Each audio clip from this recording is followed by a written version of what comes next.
Kasaragod Poinachi century dental college വിദ്യാർത്ഥികളുടെ സമരം 2 ആഴ്ച പിന്നിട്ടിട്ടും മാനേജ്മെന്റ് ചർച്ചയ്ക്ക് പോലും തയ്യാറാകുന്നില്ലെന്ന് പരാതി. സ്റ്റൈഫൻഡ് വർദ്ധിപ്പിക്കണമെന്നാവശ്യപ്പെട്ടാണ് പെൺകുട്ടികൾ അടക്കമുള്ള വിദ്യാർത്ഥികളുടെ രാപ്പകൽ സമരം. സെഞ്ചുറി ദന്തൽ കോളേജിലെ 96 ജൂനിയർ ഡോക്ടർമാരാണ് സമരത്തിലുള്ളത്. ഒരു വർഷത്തെ ഇന്റേൺഷിപ്പ് കാലയളവിൽ ഇവർക്ക് നൽകുന്ന പ്രതിമാസ സ്റ്റൈപ്പൻഡ് 1500 രൂപയാണ്. ഇത് വർദ്ധിപ്പിക്കണമെന്നാണ് വിദ്യാർത്ഥികളുടെ ആവശ്യം.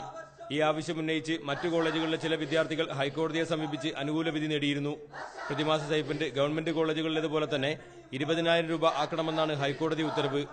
ഈ ഉത്തരവ് മാനേജ്മെന്റ് പാലിക്കുന്നില്ലെന്ന് മാത്രമല്ല ചർച്ചയ്ക്ക് പോലും തയ്യാറാകുന്നില്ലെന്നും വിദ്യാർത്ഥികൾക്ക് പരാതിയുണ്ട്. കേരളത്തിലെ മറ്റ് സ്വാശ്രയ ഡെന്റൽ കോളേജുകളിൽ വിദ്യാർത്ഥികൾക്കും മാനേജ്മെന്റിനും സ്വീകാര്യമായ രീതിയിൽ ഒരു സ്റ്റൈപ്പൻഡ് വർധന നടപ്പിലാക്കുകയും ചെയ്തിട്ട് പോലും ഞങ്ങളുടെ മാനേജ്മെന്റിന് മാത്രം യാതൊരു അനക്കവുമില്ല എന്ന് മാത്രമല്ല ഞങ്ങളുമായി സംസാരിക്കാൻ പോലും അവർ തയ്യാറായിട്ടില്ല. ചർച്ചയ്ക്കൊന്നും സമയമില്ലെന്ന നിഷേധാത്മക നിലപാടാണ് മാനേജ്മെന്റ് സ്വീകരിക്കുന്നത്. പല സ്ഥലത്തും ഗൾഫിലും പിന്നെ എറണാകുളത്തും ഒക്കെ ബിസിനസ് ഉള്ള ആളാണ്. പല സ്ഥലത്തും പോകുന്നുണ്ട്. ഇതിന് മാത്രമല്ല അദ്ദേഹത്തിന് എല്ലാ സ്ഥലത്തും എത്തണ്ട. പരിഹാരമുണ്ടായില്ലെങ്കിൽ അനിശ്ചിതകാല നിരാഹാര സമരത്തിലേക്ക് നീങ്ങാനുള്ള തയ്യാറെടുപ്പിലാണ് വിദ്യാർത്ഥികൾ. ഏഷ്യാനെറ്റ് ന്യൂസ്, കാസർഗോഡ്.